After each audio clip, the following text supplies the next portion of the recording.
ubutumwa bwiza bwa Yesu Kristo bwanditswe na Matayo mu bice 4.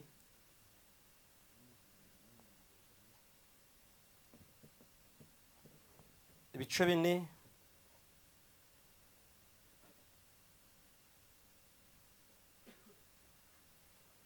umurongo wa 15. Mu gihugu cya Zebuloni na Nafutali hafi y'inyanja hakurya ya Yorodani n'i Galilaya y'abapagani, abantu bari bicaye mu mwijima babonye umucyo mwinshi, kandi abari bicaye mu gihugu cy'urupfu no mu gicucu cyarwo bamurikirwa n'umucyo. Ngo Yesu ahera ubwo atangira kwigisha avuga ati, mwihane kuko ubwami bwo mu ijuru buri hafi. Ibyakozwe n'intumwa igice cya 1 umurongo wa 2. Kugeza ku munsi yazamuriwe mu ijuru amaze gutegeka intumwa yatoranije, azitegekesha umwuka wera. Umurongo wa 3. Amaze kubabazwa ababonekera ari muzima, atanga ibimenyetso byinshi, agumya kubabonekera mu minsi 40, avuga iby'ubwami bw'Imana. Nihageze ku murongo wa 8 yababwiye ngo icyakora muzahabwa imbaraga umwuka wera nabamanukira, muzaba abagabo bo kumpamya. Yesu ashimwe cyane. Yohana mu butumwa bwiza mu gice cya 2 avuga kuri Yesu, aravuga ngo muri we harimo ubugingo, kandi ubwo bugingo bwari umucyo w'abantu. Uwo ni umurongo wa 4. Uwo mucyo uvira mu mwijima, ariko umwijima ntiwamumenya. Ageze ku murongo wa 10 avuga ngo yari mu isi ndetse niwe wayiremye, nyamara ab'isi ntibamumenya. Yaje mu bye, ariko abe ntibamwemera. Icyakora abamwemeye bose bakizera izina rye, yabahaye ubushobozi bwo kuba abana b'Imana. Abo ntibabyawe n'amaraso cyangwa n'ubushake bw'umubiri cyangwa n'ubushake bw'umugabo, ahubwo babyawe n'Imana. Aravuga ngo jambo uwo yabaye umuntu abana natwe. Yohana avuga ngo tumwitegereje ngo twabonye ubwiza bwe ngo busa n'ubw'umwana w'ikinege wa se, ikindi twabonye yuzuye ubuntu n'ukuri. Ageze ku murongo wa 16 aravuga ngo kandi bimwuzuye akaba ari byo twahayeho twese. Ibyo bintu kubimenya ni ubuntu bugeretse ku bundi. Haleluya. Yesu ashimwe. Gahunda n'ububyutse. Byuka twavuze ngo ububyutse ubu noneho ni itegeko. Niba hari umuntu muzi waguye, mujye kumubwira ngo ibyo bintu ntibyemewe. Sibyo? Yego. Mbega niba hari umuntu utagiterana, mujye ngo ibyo bintu wihaye ntibyemewe. Kuko nyiri uyu mwuka uhumeka yategetse ngo abaguye nibabyuke. Niba hari umuntu muzi wasenga niba tutakizamo, muzamubwiye ngo ibyo bintu wigize ntibyemewe, kubera ko nyiri ayo maguru ugenza yategetse ngo byuka. Yesu ashimwe. Twavuze mu iteraniro rya mbere ko iyo ububyutse bwabaye Yesu Kristo aramamara, aratangazwa, ibintu byose biramuvuga, amajwi yose aramuvuga, indirimbo zose ziramuvuga, abantu baramuganira, mu gitaramo ni wuzamo, mu bikorwa ni Yesu uvugwa, ni abantu bahaha baramuhaha, kuko ugura imboga bashyiramo Yesu, bakubwira Yesu, ugura imyenda bawuzinga bazingiramo na Yesu. Mbega usanga Yesu ari cyo kintu kizwi kivugwa n'abana mu bwo baramuganira, kuko abantu buzu umwuka bakamuvuga, usanga n'imikino abana bakina Yesu. Mbega nujya mu ruka ugasanga abana bari gukina bavuga mu ndimi, uzamenye ko muri urwo rugo zihaba. Sibyo? Ariko nuzarugeramo ukabona barakina basimbuka, uzamenye ko muri urwo ari imisimbuko gusa.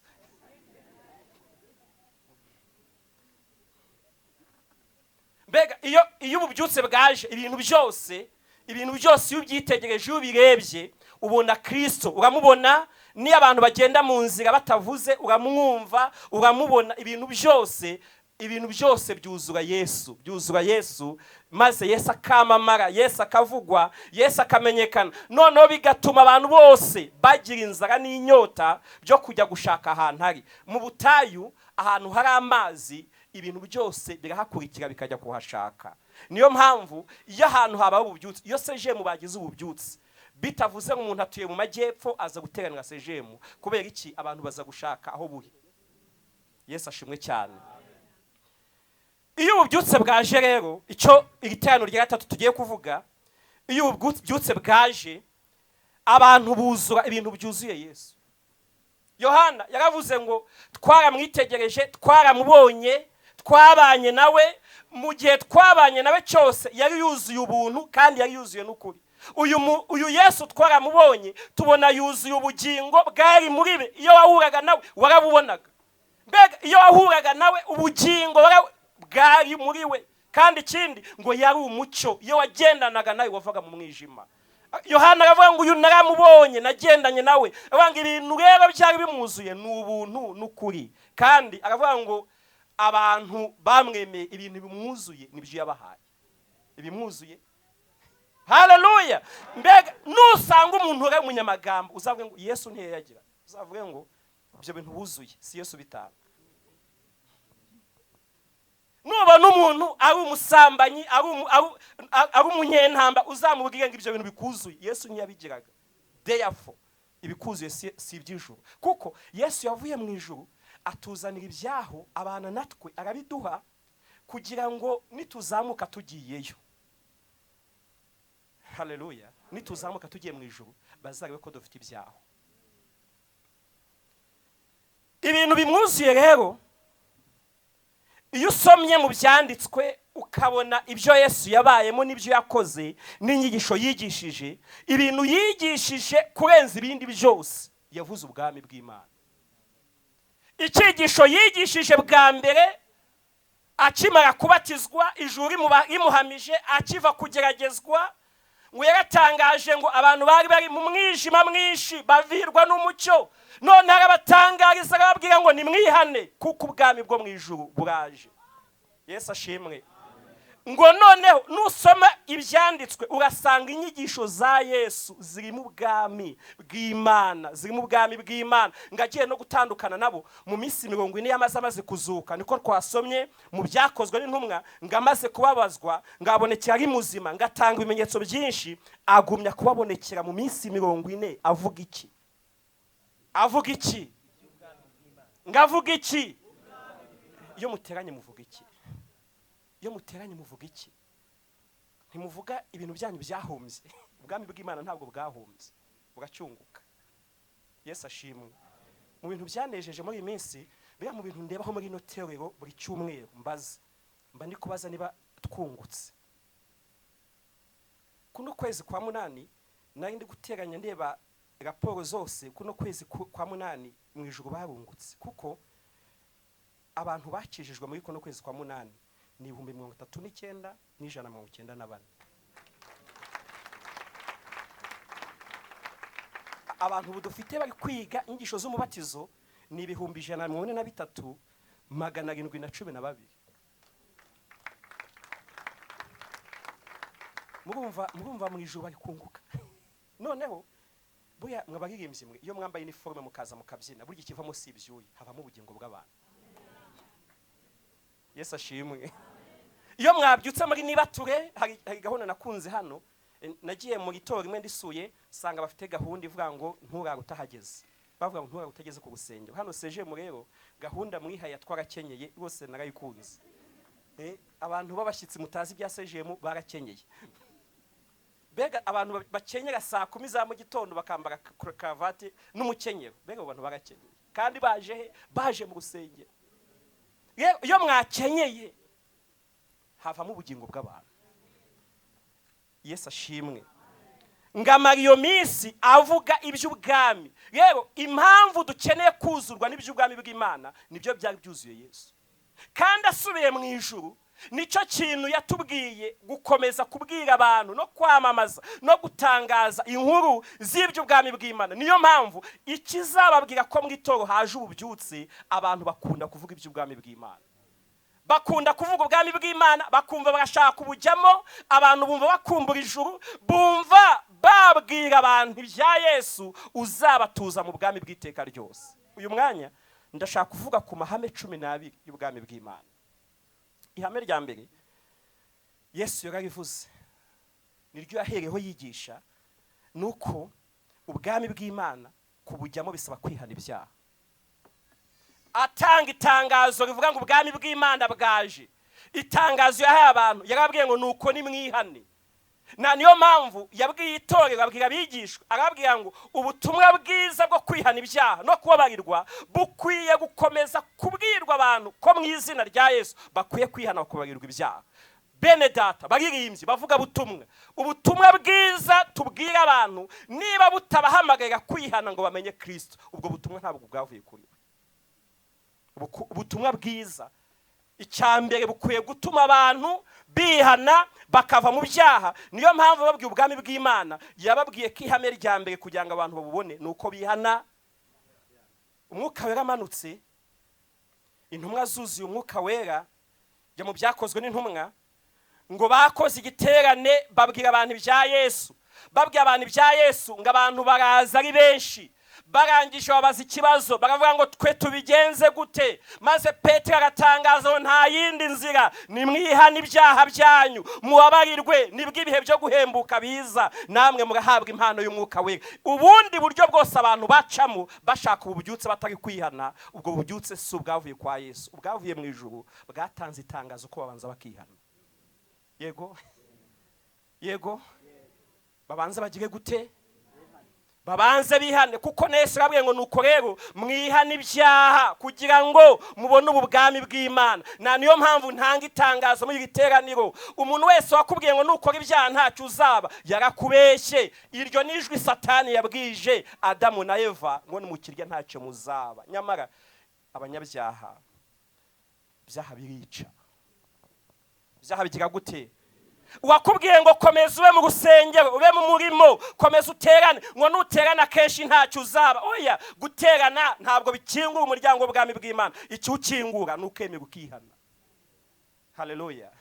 Iki kingura umuryango w'ubwami bw'Imana nuko abantu bemera baki ihame rya mbere ry'ubwami n'ubwami bw'abantu bemera kwihana ibyaha. Hame rya kabiri nuko abantu bajya muri ubwo bwami bemerwa kuyoborwa nabwo. Niyo mpamvu Yesu yigisha abigishwa be gusenga, yarababwiye ngo Mateyo 6:10 aravuga ngo nimusenga mujye muvuga ngo ubwami bwawe buze, ibyo ushaka bigende gute?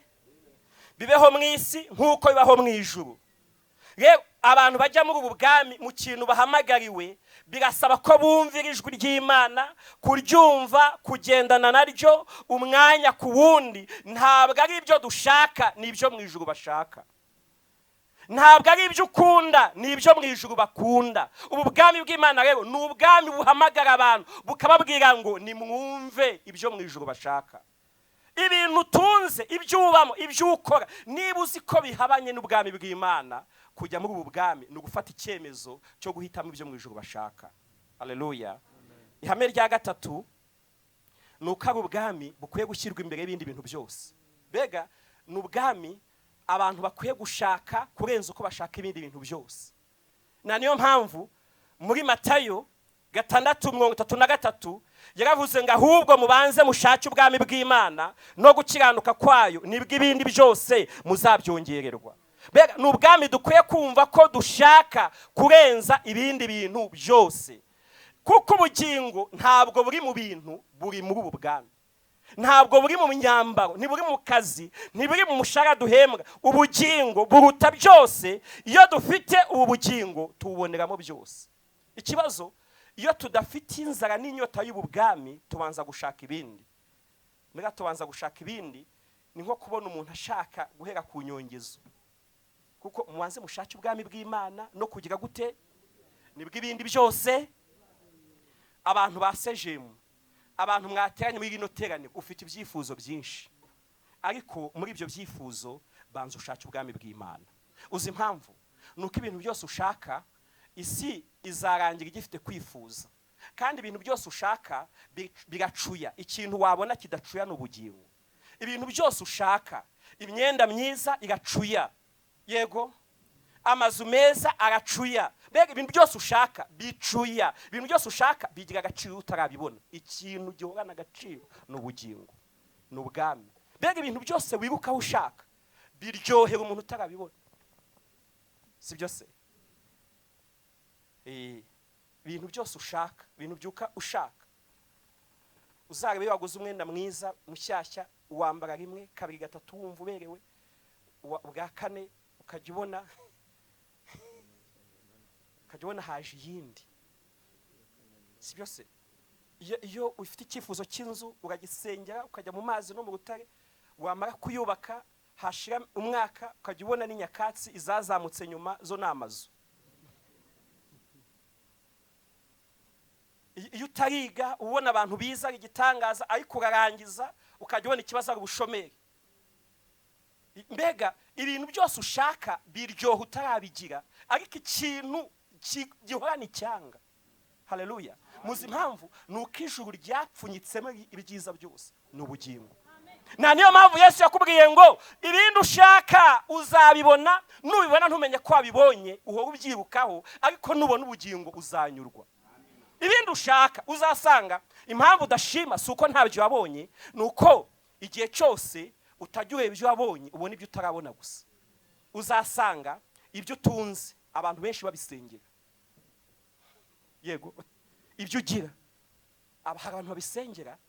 Uzabona akazi wanga hari abantu bari kwiriza byibuze ngo ubone amasezerano yako, yego byibuze ngo ubone amasezerano yako. Uzabona ibintu ugira udaha agaciro, hari abantu ibihumbi n'ibihumbi birirwa mu masengesho babishaka babisaba, ariko impamvu utabishima uramutse ubonye ubugingo butuma ibindi byose bigira icyanga. Na niyo mpamvu rero avuga ngo mubanze mushake ubwami bw'Imana no gukiranuka, ibindi byose. Iyo ahantu haba ububyutse rero, ikintu kijya imbere ni ubugingo, ni ububyutse, ni ubwami bw'Imana. Ihame rya kane nuko ubwami bw'Imana bujyana no gukora iby'Imana ishaka, kuko igikomeye si ibyo dukora, ahubwo kumenya niba ibyo umwami ashaka ari byo turi gukora. Mbega ikibazo si ingano, ahubwo ni ukwibaza ngo ubu umwami aratwishimira. Mbega ikibazo si umubare w'iminsi wasenze, ahubwo no kwibaza ngo na mike wasengaga umwami yakwishimiraga, yego. Ikibazo si ingano y'amafaranga watanze, ahubwo ni ukumenya na make watanze arimo no gukiranuka. Kuko iyo usomye 21 Matayo 6, abanga umuntu wese umbwira ati mwami mwami, siwe uzinjira mu bwami bwo mu ijuru keretse ukora ibyo data wo mu ijuru ashaka. Benshi bazambaza kuri uwo munsi bati mwami mwami, nitwahanuraga mu izina ryawe, nitwirukanaga abadayimoni mu izina, nitwakoraga ibitangaza bingana gute byinshi, ngo nibwo nzabibura nti sinigeze kubamenya, nimwumve imbere mwankoze ze. Mbega cyose ibyo dukora ni ukumenya uyu mwami agatwishimira. Kibazo si ibitangaza, kibazo si impano. Hari igihe usanga umuntu yabonye impano ukajya ngo ni Imana yabaye impano. Mbega hari igihe umuntu abona impano yavuga mu ndimi akajya ashaka abantu bagira ngo ni Imana igenda. Mbega jya mpura nawe nkumirwa, tikaye nagabivuze mwanga kubyumva, niwe wasimbuye Imana ku buryo ubivukaza kumwe nuko nzabigenza. Mbega si ikibazo cy'impano, si ikibazo cy'ibitangaza, ikibazo cy'ubuhanuzi, ahubwo ni ukwibaza ngo mu ijuru baranyishimira. Kuko ngo abantu bazavuga ngo twakoze ibi, twagiye aha, twakoze ingendo, twarateranye, twagiye muri niba tureka vuge ngo harabaje.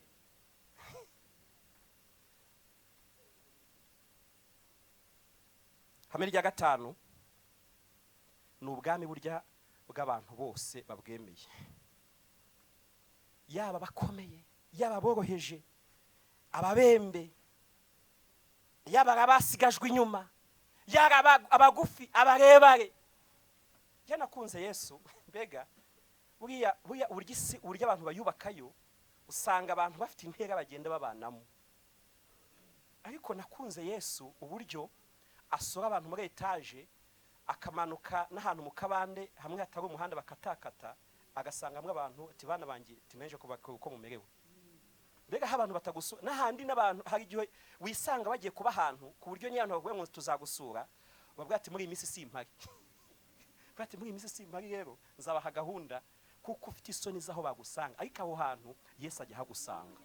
Yesu ajya haza rwose, ukabona usinziriye, ukabona burya yaharaye ati neje kukubwira ko rero iby'ubwami bw'Imana byo si ikibazo cyaho dutuye, ahubwo nuko twakiriye uyu mwami.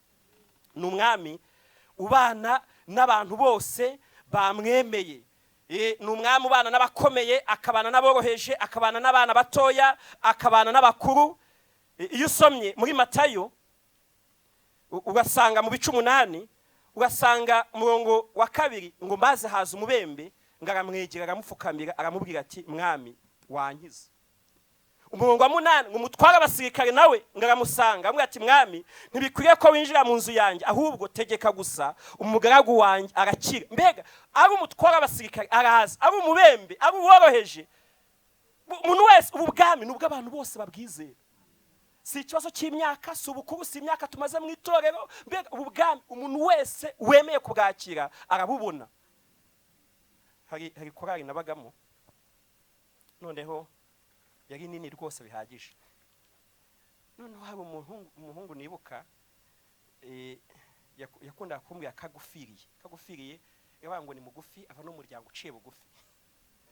Noneho yo korali yarimwe abantu bamwe bava mu miryango ikomeye banakomeye, mbega yari nini uretse nkatwe ko abadirija twajyaga umugisha wo kwizenguruka, ariko none nta nijwi ryiza yagiraga, akaba ku murongo wa nyuma ari na mugufi anagufiriye. Noneho twarangiza repetition ko twaze koraga nijoro, yabona abantu bagiye akavuga ati ariko Yesu bwa nanjye wambonaga cyangwa barunaka bankingirije. Noneho agasigara abwi umwami Yesu ngo nanjye rwose burya nari impari. Yego ntabwo ari ubwami Yesu azanga reba barebare gusa, araza n'abandi bagufiriye akavuga ati bana banjye nababonye. Yesu ashimwe cyane. Na niyo mpamvu Yesu yatangaje muri Matayo 11 ngo umuntu wese wumva arushye azi. Mbega sans exception, umuntu wese ufite ikibazo muri igiterano ndatangaza, umuntu wese umva ikintu kimugoye uze kuri Yesu, umuzeho mugira ati Yesu ndagushaka. Bishobora kugera ku rwego abantu bakwinuba, abantu bumva amafuti yawe n'ibyaha byawe byarakunaniye, bakavuga ati woweho twaragucira. Ariko uziko abantu bajya bacana mu muryango, kandi wakuva amafuti ukumva wamuca. Ariko Yesu nabaciwe arabakira, tumuhe icyubahiro Yesu. Haleluya. Nabaciwe nabo bagiye basenda, nabo bagiye banga, nabahejwe, Yesu ajyaza akavuga ngo umuntu wese urushuremere ubu bwami bwo mu ijuru rero nubwo abantu bose babwemeye. Uyu munsi uhise mu bwami bwatahi wawe nabo mu nzu yawe, nubwo abantu bataguha agaciro, ariko ubu bwami buhageze iby'agaciro byahagera iby'agaciro byahaba byahatura. Niyo mpamvu iri hame ry'uko ubwami bw'abantu bwose ni ubukubwira ngo umuntu wese mu isi yose, mu mahanga yose, wakemera akora byo gukiranuka, mu ijuru bamwishimiye.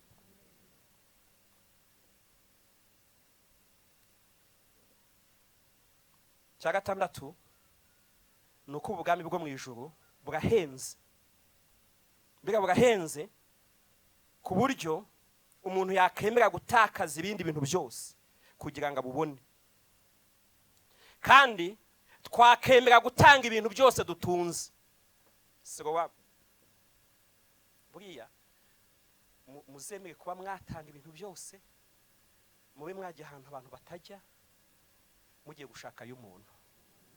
Hari umusaza umwe nakunze yatashye mu minsi ishize, yatashye hafi kugeza mu myaka 100, yabaye umuvuga butumwa, agira ubwo atakijya mu rusengero, ariko noneho mu gihe ashaje akajya ababwira abantu ati umuntu mushyire ku muhanda, ati so washaka gukora iki? Ndashaka kuba ko undi muntu nabona nkamubwira Yesu. Yavuga ngo byibuze mbona undi umwe, ati byibuze mbona undi umwe. Haleluya. Ati byibuze mbona undi umwe, akavuga ati byibuze mbona undi umwe mubwire Yesu. Umva, ntabwo ukeneye kuba guha igiterane na mikoro, sibyo? Ntabwo ukeneye igiterane na mikoro. Na wa mukozi wawe mu rugo, uzikwaye usiga umukozi we mu rugo atazi Yesu, ukajya kumubwira abo kuri sejemu, kandi wiwaye mu rugo ntasaba tiki, sibyo? Ntasaba fundraising, ntasaba ibyuma, ugasanga nturicara na rimwe umubwira amagambo ya Yesu, kandi arya ibiryo byawe wana. Arya ibintu by'iwawe, ariko mu by'umugabo utaramuhamo Yesu. ariko murumva uwo muntu utamwanga ibyo bintu byaguhinduye, ibyo bintu uririmba, ibyo bintu byinamo, ibyo bintu wambara muri uniforme, ibyo bintu utarabwira uwo mwana kandi ari imfubyi, ubona ari iki, ubona kamafaranga umuhemba atazamukiza, ariko Yesu yamukiza. Uwo muntu wamubwiye na Yesu ari ukamubwira ati wa mukobwa we n'ubwo ndeye umwana ujye umenya ko uwo mwana uhetse wanjye nawe uzaheka uwawe, kandi kubera Yesu byashoboka. Ni ubwami bw'abantu bose ariko burahenze. Impamvu buhenze kandi umuntu wese akaba yabubona nuko Yesu yishyuye ikiguzi cyabwo. Burya iyo twafashe amafaranga tukabihagarika tukaza hano, ibintu byose bigahagarara tuje kubwira Yesu, ibi bintu byose mubona murimo, nubona abantu bari kubaka, nimubona mutanga amafaranga hano ntimugiye mu gutanga yanyu, mu gutanga ya Yesu. Haleluya. Burya nimubona ibintu byose muri gukora, sibyo manu, ibintu byose muri gukora hano burya mu gutanga ya Yesu. Kandi impamvu Yesu ari kubikora ni ukugira ngo hano hantu azaza n'abantu barushye baruhuke.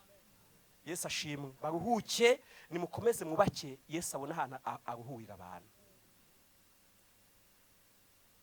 Ngamaze gufata hakurya mu gihugu cy'Abagadareni, hano ni Matayo 8.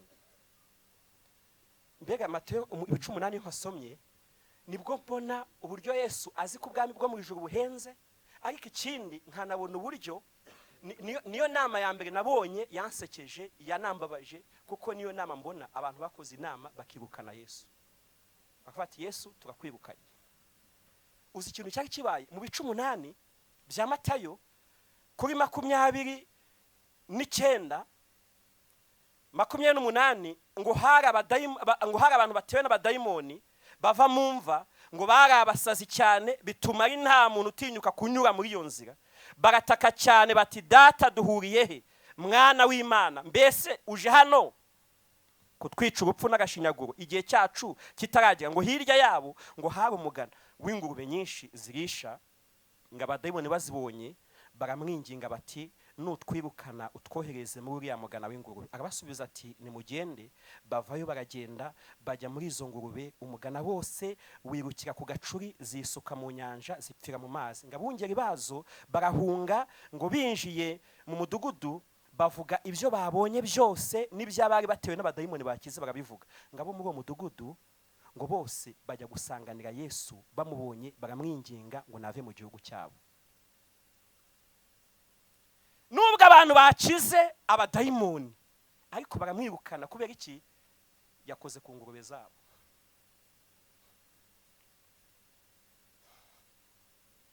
Ubwami bw'Imana burahenze ku buryo ibintu byose bimeze nk'ingurube Yesu yabyirukana, ariko abantu bagakira. Emera ingurube zawe zigende, ariko ubona ubwami. Emera ibintu ufashe ubitse bitandukanye n'ubwami, emera bigende. Ngo baramwirukana, bamwativa mu gihugu cyacu, genda. Nubwo bakize ntabwo bitaye ku bakize abadayimoni, ikibabaje ni ingurube zabo. Ubwami bw'Imana rero ni ubwami buhenze, ni ubwami wakemera gutakaza ibindi byose ukabubona, kuko iyo ubonye hazamwe iby'umugisha. Yesu ashimwe cyane. Burahenze. Ubugingo bw'abantu buruta ingurube, yewe buruta n'izahabu n'imarigarita, niko Yesu yavuze. Ubugingo bw'abantu burahenze kurusha ibintu byose. Iyo habaye ibintu byatuma abantu batabona ubwami bw'Imana, yewe hari n'ibyo wagira kugeza ku rwego utakibona ubwami bw'Imana, n'imisozi yamanuka ikika, ariko abantu bakabona ubwami bw'Imana. N'imisozi yakimurwa ikava hayo, nta kintu kitakimuka, nta kitava mu mwanya wacu, ariko abantu bakabona ubwami bw'Imana. Torero ry'Imana, bantu b'Imana, bakozi b'Imana, nimureke ubwami bw'Imana bujye hejuru ibindi bintu byose, y'ibyo duharanira, y'ibyo dushaka, y'ibyo tuvuga, y'ibyo dukora. Niba ari ibintu tubona byabuza abantu ubwami bw'Imana, nimureke ingurube zigende, ariko ubwami bw'Imana bugaragare mu bantu. Yesu ashimwe cyane. Abantu hari igihe bakunda ingurube zabo kurenza Kristo no kurenza ubugingo. Hari igihe abantu bashaka ibyabo kurenza Kristo no kurenza ubugingo.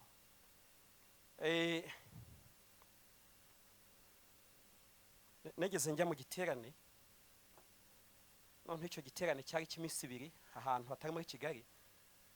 nari kwigishamo ku wa gatandatu no ku cyumweru, noneho batumiyemo n'umuririmbyi uza kukiririmbamo. Ku wa gatandatu araririmba, bigeze nimugoroba arambwira ati bano bantu rero ngiye kubakuzaho. Se habaye iki? Arambwira ati hari ahandi bantu bampamagike n'ubisharimo gahunda. Hari bampamagaye kandi n'ubisharimo gahunda. Niyo mpamvu ugeze mu bice 9 bya Matayo ngamaze kwirukana ingurube bamwirukanye, ibice 9 bya Matayo Yesu akavuga ngo ibisarurwa ni byinshi ariko abasaruzi ni bake, ni mwinginge ngira ibisarurwa. Kubera iki? Harimo abantu batagishaka ibya Kristo, bashaka ibyabo. Rero ubu bwami bw'Imana dukeneye kubutisha ibindi bintu byose kugira ngo dushakire Kristo abazabujyamo, kuko yaje kubutangiza. Muri 14 Yohana aravuga ngo nzagaruka. Yesu afite ibyumba bihagije byo gutuzamwe abantu muri ubu bwami. Ihame rya 7, ubwami bw'Imana buratwaranirwa. Matayo 11:12 aravuga ngo uhereye ku gihe cya Yohana Umubatiza ukageza none ubwami bwo mu ijuru buratwaranirwa, intwarane zibugishamo imbaraga. Mbega ntabwo ari presbyter, ntabwo ari ibintu byikora, ahubwo niko Paulo yandikiye Abafilipi arababwira ngo ndasiga ibiri inyuma ndasingira ibiri imbere, ndamaranira kugira ngo mfate icyo Kristo yamfatiye. Yesu ashimwe. Buriya gukiranuka, kureka ibibi, kureka ibyaha bisaba gukirana, bisaba kugira ibyo duhangana nabyo, bisaba kugira ibyemezo dufata. Uzi kwanga ikintu nawe wabukeneye. Iyo twakira ubu bwami, iyo habaye ubu bubyutse, ngo kwizera niko kwatumye ngo Mose ngahitamo kuba umunyakuri. Aravuga ngo ntabwo binkwiriye gukomeza kwitwa ngo umuhungu w'umukobwa w'umwami, oya ngahitamo kujya kobaranwa n'ubwoko bwabo. Rero ubu bwami iyo bwatwuzuye twemera gutakaza ibyari bifite inyungu ariko tukakira iby'ubwami. Yesu ashimwe cyane. Turabireka, turabitakaza kugira ngo hari igihe usanga hari ibintu ujya kureka ukavuga ati ariko se kandi ibyo byari mu minervare, kandi uzi ko ibyo bintu mubyiba, kuko mubyiba, kandi uzi ko usenga, uzi ko mu ijuru batemera ubujura, ugashaka izina ryabyo, ukavuga ati mbega turabyihesha. Imana mbere cyaha cyo kubyihesha, cyo kubyitiza, cyo kuba tubikoresha. Imana mbere muri iminsi byabaye byivanze n'iby'iwanjye. Mbega byabaye byivanze n'iby'iwanjye muri iyi minsi.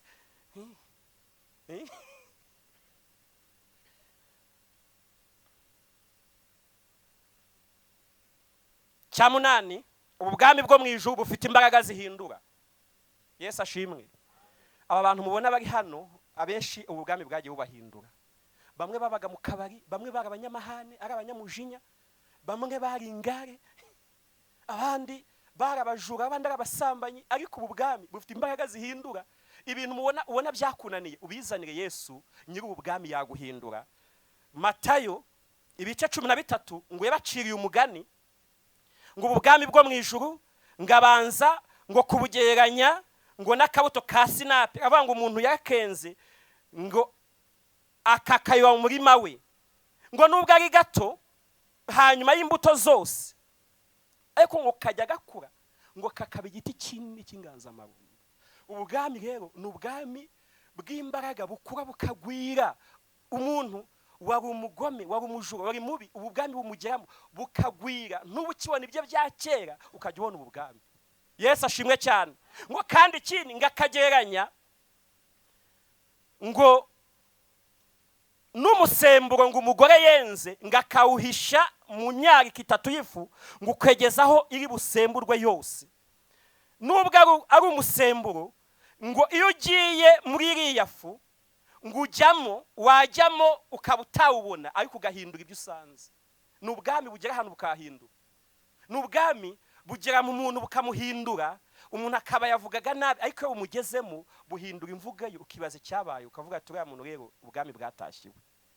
Umugabo w'umunyamahane, niba ufite umugabo w'umunyamuhane wananiranye, usaba ubwami buze mu rugo rwawe, nibuza bujya buhindura umuntu ukavuga ati se baranguraniye, ni wa wundi. Kubera iki? Ubu bwami bujya buhindura umuntu, bujya buhindura, bumugeramo bukamutegeka, bukamutwara, bukamutoza, bukamuhindura. Tujya tugeranya n'uburyo imbuto y'umwana igira mu nda y'umubyeyi, yagira mu nda y'umubyeyi, ya mbuto nubwo itagaragara, nubwo ari ntoya, ariko kuva yagezemo igatangira kumuhindura, igatangira kumuyobora, igatangira kumuha amabwiriza. Umugore wamaze gutwara inda, watwise, nubwo umwana uri mu nda yaba ataragira ikiro kandi bafite ibiro 80, sibyo, amategeko y'uwo mwana aramuremerera, akamubasha. Yego, sibyo mwababyeyi mwe? Akamushobora, kandi ibyifuzo by'uyu mwana birubahirizwa. Yego, atitaye kuri quartier utuyemo, ku kazi ukora, yakubwiye ngo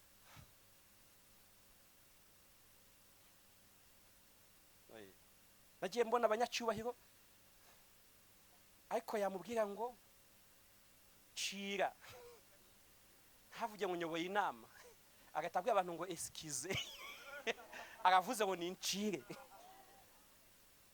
Mwajya ku meza batetse inyama z'amoko yose, akavuga ngo mu byo mufite nta karoti mbisi irimo.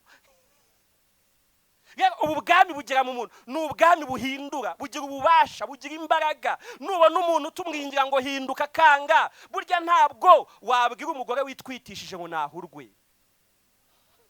Oya, mbega bisaba imibare myinshi. Kuko ubu bwami ubwiwe akubwira intambwe ugenda, akubwira kugenda buhoro, ukagenda buhoro. Nubona umuntu wibuka rero kandi akubwira ko atwite, zambwira ati uzasubire muri eko neza, je kureba ikirimo niba atari bijumba. Rero ubu bwami iyo twabwakiriye, utitaye ku cyuri cyo ahantu utuye, uriwe imyaka umaze, ube muto cyangwa mukuru, niyo mpamvu uzasanga iyo wabwakiriye utitaye kuri kumwe n'abana urasenga bakabona urarize. Sibyo se? Utitaye kuri kumwe n'abakwe n'abakazana n'abuzukuru bahari, urasenga, ubu bwami bukakubwira ngo ntabwo hano mwisari iwanyu, bukakwereka ujya wahabona, ukavuga ngo mbega umudugudu mwiza we, bakabona uravuze ngo mbese uzaza ryari, uzaza ryari. Ubu bwami rero bujya buduhindura. Kubera iki? Butwereka iyindi si nziza itandukanye n'iyi twakuriyemo, bukatubwira ngo abariyo baragwiriye banezerewe umwana w'Imana, abandi bari mu nzira bukavuga ngo nimuze mwisigara. Ubu bwami bugira imbaraga, bugahindura abantu. Torero mureke dusaba ubu bwami buze, nibuza ibi byo mubona byanze guhinduka burabihindura. Niyo mpamvu yavuze ngo niba mwarasogongeye mukamenya akagira neza, nimumwegere, niwe buye ryanzwe n'abantu, ariko ryaratoranijwe n'iry'imbaraga. Ibintu riguyeho bihinduka ivu, bihinduka ivu, bihinduka ivu. Ravata ariko namwe mwaratoranijwe, mwagizwe ishyanga ryera, mwabaye abatambyi b'ubwami, mwabaye abantu bakwiye kubwamamaza, bakabuvuga, bakavuga ishimwe ry'Imana. Kera ntabwo mwari ubwoko, ariko ubu noneho muri ubwoko bw'Imana. Niyo mpamvu iyo haje ububyutse abantu bamenya ko amagambo yo kuvuga ari ukuvuga ubwami bw'Imana. Ni ubwami bugira ububasha, buhindura icyampa bukaguhindura. Ibyo bintu warananiranye n'abantu, burya ibintu nyine tujya mu nama tugaconga tukagira gute, bakafata ntukarenge aha, tukandika. Ariko ikibazo abantu bafite amazina atari mu bwami. Washyira mu bwami, uvuge ngo ubwami bwawe buze, ongera uvuge ngo ubwami bwawe buze, ongera uvuge ngo ubwami bwawe buze, ongera uvuge ngo ubwami bwawe buze. Ubu nibuze mu buzima bwawe, nibuze mu rugo rwawe, nibuze mu itorero usengera, nibuze ukorera mu kazi, nibuze ucururiza. Ibyo bintu ubona byanze burabishoboye, bwahindura ibintu byose. Yesu ashimwe cyane. Cya 9 ni ubwami bw'abantu bemera guca bugufi. Mu kintu nakunze, ubu bwami ntibubamo abasaza, ni ubwami bw'abana. Mbega nta seniority, mbega ni ubwami umuntu wese urimo ahora ari umwana. Niyo mpamvu Mateo 18:3 arababwira ati ndababwira ukuri yuko nimudahinduka ngo mumere nk'abana bato mutazinjira mu bwami bwo mu ijuru. 19:14 ngayiko Yesu arababwira ati mureke abana bato ntimubabuze kunsanga kuko abameze batyo ubwami bwo mu ijuru ari ubwabo. Ni ubwami bw'abantu bafite umutima nk'uw'abana bato. Muri ubu bwami ntibamo seniority, ntibamo ba boss, ari amatayito tubona yose atuma abantu bamwe bategerwa. Ubu bwami bwo mu ijuru umuntu wese ubugezemo buramuhindura, bukamugira umuntu woroshye imbere y'Imana, bukamugira umuntu uciye bugufi. Niba abana batoya bakunda kwihana, bakunda kuvuga ibibarimo, niba abana batoya bakunda gukaraba, bakunda kurya, abantu bose bari muri ubu bwami barabikeneye. Yesu ashimwe. Nta myaka ugera muri ubu bwami ngo ntubugishaka kwihana, si byo se? Hari igihe abantu bamama 15 bagize 20 umwanya wo kwatura ati abana nibihana. Gabana ntibagire gute? Ubu bwami nta seniority, nta ba boss barimo, sibyo? Na niyo mpamvu iyo naje mu gusenyo humva ndafashijwe, ntitaye ko ndi umushumba mukuru, nanjye ndahaguka nkavuga ati ngiye gukuririmbira, kuko muri igiterano nta muntu uririmba ku bwanjye. Iyo bivuze kuyirambura amaboko ndayarambura. Mbere ni ubwami bw'abantu bemera kwiyoroshya nk'abana batoya. Rero ukwitora imara imyaka myinshi nka sejemu, hari abantu usanga hano babara imyaka aho kubara igihe bamaze ari abana b'Imana. Ubu bwami bw'Imana rero ni ubw'abantu bemera guca bugufi nk'abana batoya. Ihame rya 10 ni ubw'abanyembabazi kandi bababarira babikuye ku mutima. Iyo usomye muri Matayo 19 nibwo uzasanga Petero amwegera akamubwira ati ariko buriya nkwiye kubabarira umuntu kangaye. Abantu mu kintu kigora abantu badafite ubu bwami ni imbabazi, ariko Yesu aramubwira ati ubabari ugeze 7, ahubwo ugeze 7 ka 70. Ni uzasanga nubwo twebwe bitugora kubabarira, ariko Yesu ashaka kutwibutsa buri munsi ko yatubabariye. Kuba Yesu yakubabariye ukwiye kubabarira. Nkunda indirimbo imwe abantu muri Afrika y'Epfo baririmba vuga ngo nyigishe kubabarira mbere. Bari mu rurimi rwabo bavuga ngo kuregerera in advance. Iyo arimba iyo ndirimbo aravuga ngo tinzashaka umugore tiwasanga zanca inyuma, undi ati nzashaka umugore azasanga zanca inyuma. Ati rero nubwo bitaraba ati mbaye mubabariye. Sibyo? Tigero ati nubwo bitaraba ati mu mutima mbe mubabariye kugira ngo nibizaba azasange naramaze kumubabarira. Ati ndabizi ati hari igihe abantu bazazana amagambo kuri pasiteri wacu bati ngo nta mavuta afite, ngo umugore ntiyambara neza, atabo bantu rero nabo mbaye mbababariye. Mbega ati mu mutima wo kubabarira bitarambaho. Abantu bafite ubwami bababarira bitarababaho. Kabati abaririmbyi babona bazangora, ati rero mbaye mbababariye, ku buryo umunsi bazakugora uzavuga ati rero ntacyo bitwaye icyo narakibababariye. Yesu ashimwe cyane. Haleluya. Ariko waba ubababariye uzi utababariye urwana nabo. Banza ni ubwami bw'abanyembabazi, kuko yavuze ngo hahirwa abanyembabazi nibo bazazigirirwa.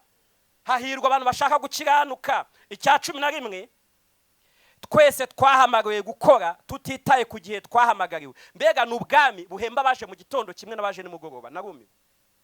Ni ubwami buhemba baje mu gitondo, bukabahemba kimwe n'aba saa 9, bukabahemba rimwe n'aba saa 11. Ni ubwami wabutangije, niwe wageneye uburyo azahemba, niwe nyiri umushahara. Iyo usomye rero muri Matayo 20 abugeranya n'umuntu wari ufite urugo ngashaka abantu ahakazi, abaje mu gitondo bumvikana uko azabahemba, barabyishimira. Abaje saa 4 abashyiramo, agakomeza ati namwe nimuze mbaha akazi, abandi akabazana ngagiye guhemba nimugoroba, ngo bose abahemba kimwe. Yesu ashimwe. Ubu rero uyu munsi umuntu uza gukizwa, Yesu atitaye igihe umaze uri mu byaha, atitaye igihe umazeyo, arakuzana yakugeza hano kajya kubwira ati rero tirwa rusenge gutitaye igihe barutangiriye n'urwawe. Sibyo? Sibyo se? Kajya bati yakora yacutse Rowamu ko ntayiherutse, kandi ni bamwe mumaze imyaka 40 mwari mushiki adahari, ariko uyu waduhamagaye ahemba ba mu gitondo kimwe n'abandi mugoroba. Na niyo mpamvu rero adashaka nawe ndi wihannye mu kwezi gushize muzajya mumureba mugire ngo ajejo, kuko mu bwami bw'Imana yaje kera. Icyanyuma nsorezaho nuko nyiri ubu bwami, haleluya, nyiri ubu bwami azi kurinda, azi no kwita cyane ku bantu baburimo, kuko nyirabwo afite byose. Yesu ashimwe. Nyiri ubu bwami, Yesu nyirabwo afite byose. Na niyo mpamvu azi kugaburira, azi kurinda, azi kwita, azi gukemura ibibazo by'abantu baburimo. N'icyo atarakemura suko cyamunaniye, afite impamvu ataragikemura. Nyiri ubu bwami arihagije, atunze byose, abeshejeho byose, n'ikitariho yavuze kiraremwa. Muhaguke tumusengere. Haleluya. Iyo haje ububyutse tuvuga ubwami, ariko nibice ubwira abantu. Iyo mwateranye muvuga iki? Iyo mwateranye muvuga nde? Muvuga Yesu. Iyo abantu babyutse bavuga Yesu, babwira Yesu ibitangaza akora, bavuga imirimo ye. Kandi ikindi twavuze ngo ihame rya mbere mu mahame y'ubu bwami nuko abantu babujyamo bihana ibyaha, batitaye ku myaka bamaze, batitaye ku byo bakora. Abantu bajya muri ubu bwami bihana ibyaha. Tugiye gusenga tubwire umwami Yesu ngo ubwami bwawe buze. Yesu ashimwe kandi ibyo ashaka bibeho. Tubwire umwami Yesu ngo turashaka kuba muri ubu bwami, abari burimo barindwa nabwo. Ubu bwami bufite ingabo zihagije zo kuburinda. Hari igihe rero, hari igihe ububwira mu ijuru ati mu ijuru we turakwinginze mukinguke, ingabo zo mu ijuru zimanuke zize. Hari igihe umuntu abasenga ameze nk'uhamagara bato yo mu ijuru, avuga ingabo zo mu ijuru nizize. Ni byiza kwibaza ngo nizize wese ahasanga iki? Utunze iki cyo mu ijuru bakwiye kurinda? Uyu mwami ndaguhamagarira ngo ufate icyemezo cyo kuba muri ubu bwami. Tugiye gusenga. Yesu turagushimiye. Oh haleluya, oh haleluya. Tugiye gusenga tuvuga ngo ubwami bwawe buze. Hamagara ubwami buze mu buzima bwawe, buze mu rugo rwawe. Ubu bwami burakiza, bukiza indwara, bukiza akaga, bukiza ibyago, bukiza umuvumo. Ubu bwami iyo buje cyari umuvumo gihinduka umugisha. Hamagara ubu bwami. Watabaje abantu, wasanze abantu, ariko uyu mwanya hamagara ubu bwami uvuge ngo bwami we ngwino iwanjye, ngwino iwanjye. Senga uhamagara ubu bwami, senga uhamagara ubu bwami. Fata akanya usenge uvuge ngo bwami we twahawe, twahamagariwe, bwami twagenderewe nabwo. Uhamagara uvuye ati ngwino, ngwino iwanjye. Rambura ijwi ryawe ubuhamagare, rambura ijwi ryawe, rambura amaboko yawe, rambura amaboko yawe ati bwami we ngwino. Hamagara ubu bwami buzi wawe. Ubu bwami bwawe nibuze. Ubwami bwo mu ijuru nibuze muri wowe. Ubwami bwo mu ijuru nibuze muri wowe. Nibuze buhamagare mu rugo rwawe, buhamagare mu byo ukora, buhamagare mu kazi kawe, buhamagare aho usengera, buhamagare muri cya cyiciro uyobora, buhamagare muri wa muryango wawe. Bwereke bya bindi byose byananiranye, kuko n'ubwami bwifite mu bushobozi. Oh haleluya, oh haleluya. Yesu twagushimiye kuko niwe wenyine ubu bwami, niwe wabutangije, niwe wabutangije kandi waduhamagariye kububamo, waduhamagariye kubwamamaza. Turi muri iri terane, muri iki giterane cy'uyu munsi aha kuri sejemu, twongeye gusenga ngo ubwami bwawe nibuze. Oh haleluya. Yesu shimwe, Yesu shimwe. Tugisenga ndashaka guhamagara umuntu ushaka kwihana, umuntu ushaka kwihana, umuntu ushaka kwihana. Ndashaka kuguhamagara kuko ijambo ryatubwiye ngo intambwe ya mbere kugira ngo ububone nuko wiyemeza kwihana, nuko umubwira ibiri mu mutima wawe. Ni umunyembabazi. Ndashaka kubaza umuntu uri muri runo rusengero waguye, wasubiye inyuma, uri aha hantu uvuga ngo ndashaka ubwami bwo mu ijuru muri njyewe, ariko kumva ukeneye kwihana. Umwuka wera akakubwira ngo nubwo ushaka ubu bwami ariko waraguye, ntukijijwe. Aho uri rambura ikiganza tugusengere. Umuntu ushaka kwihana rambura ikiganza tugusengere, rambura ikiganza tugusengere. Umuntu waguye, wasubiye inyuma, ukaba ushaka kwihana uyu mwanya, rambura ikiganza tugusengere, rambura ikiganza tugusengere, rambura ikiganza tugusengere. Umuntu ushaka kwihana rambura ikiganza tugusengere. Umwumva yavuze ngo ngwino zana ibyaha byawe kuri ya soko, zana ibyaha byawe, zana intege nke zawe. Nta kindi cyahesha gukiranuka mu isi no mu ijuru, nta kindi cyabihesha. Ni ukwemera Yesu wenyine, ni ukwemera amaraso ye, ni ukwemera nyiri ubu bwami. Yahindura ubuzima bwawe, yahindura imibereho yawe. Umuntu ushaka kujya muri ubu bwami ariko kumva waraguye, kumva wasubiye inyuma, kumva ntukijijwe, muri iki giterane cy'uyu munsi, muri iri teraniro rya gatatu, turakwinyanga urambura ikiganza tugusengere maze Yesu akugire neza. Rambura ikiganza tugusengere, rambura ikiganza tugusengere, rambura ikiganza cyane, mwe mwarambuye ibiganza Yesu abaho umugisha, rambura ikiganza cyane. Wowe ushaka gukizwa, ushaka kwakira Yesu, waba warukijijwe ariko ukagwa, uyu munsi ukavuga ati ndashaka kubyuka, waba utarakizwa ukavuga ati ndashaka gukizwa, rambura ikiganza cyane. Dukomere Imana amashyi kubwa barambuye ikiganza, rambura ikiganza cyane. Ntugire umuntu wundi urebaho, urebe Yesu mubwire ngo uyu mwanya ndashaka ubwami bwawe buza muri jewe, erega buje muri wewe bwahindura ibintu. Kansa abantu barambuye ibiganza, mutera intambwe, muze mwegere hano kugira ngo tubasengere. Dukomere Yesu amashyi, tumushimire. Dukomere Yesu amashyi, tumushimire. Niwe nyiri ubu bwami, niwe muragwa wabwo. Mutera intambwe muze, mutera intambwe muze. Mwijuru baranezerewe cyane iyo babonye umuntu ufashe iki icyemezo mufashe ni cyiza. Ntabwo muzakicuza. Niba hari n'undi nazi, ndahamagara umuntu wese wumva ashaka ubu bwami ariko umwuka akakubwira ngo banza wihane, tera intambwe uze. Ibyo wakoze byose uko byaba bingana kose, abantu bashobora kuba uyu munsi bo baraguciye, baraguheje, batakikwemera, ariko uyu Yesu yaravuze ngo umuntu wese urushye uremerewe naza nsange kugira ngo muruhure. Wowe uri hano ukeneye Yesu, uko waba umerewe kose, wowe ukenewe Yesu, mubwire ngo ngwino mu mutima wanjye. Reka abangaba bapfukame kugira ngo tubasengere, twongere dukomere Yesu amashyi. Byaba bibabaje cyane usigaye uhagaze kandi Yesu akubwira ngo ndashaka kuza muri wowe, ari gukomanga. Ufashe icyemezo cyiza, wamubwira ngo nanjye ngirire impuhwe umbabarire. Tugiye gusaba Pastor Jacques agiye gusenga, asengera abapfukamye, namara gusenga nanjye ndasengera iteraniro ryose. Mwami w'imbabazi nyinshi Yesu Kristo, turagushimiye ko ari wowe uhamagarira abarushye n'abaremerewe kugusanga, kuko uri umugwaneza kandi woroheje mu mutima, kuko ufitiye imbabazi abagusanga bose. Aba bantu ibyo bakoze byinshi, ibyaha bakoze ni byinshi ndetse biteye isoni, ariko ni wowe bahungiyeho.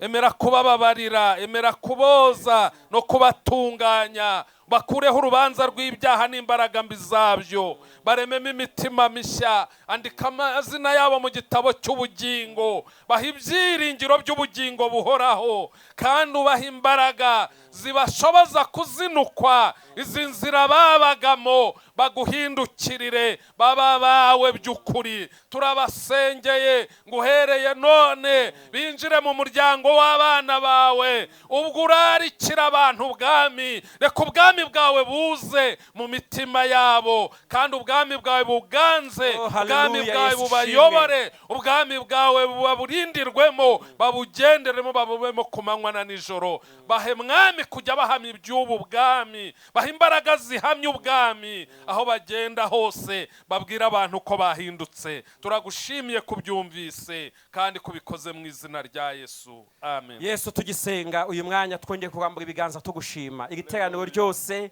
abagabo n'abagore, abasore n'abakobwa, abato n'abakuru, turambura ibiganza tugushima.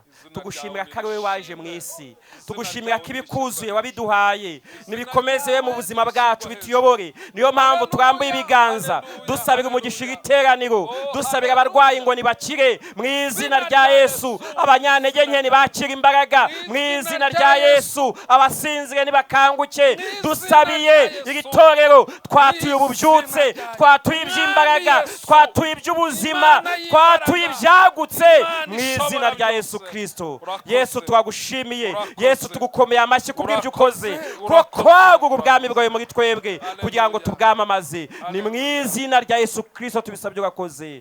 Amen, amen.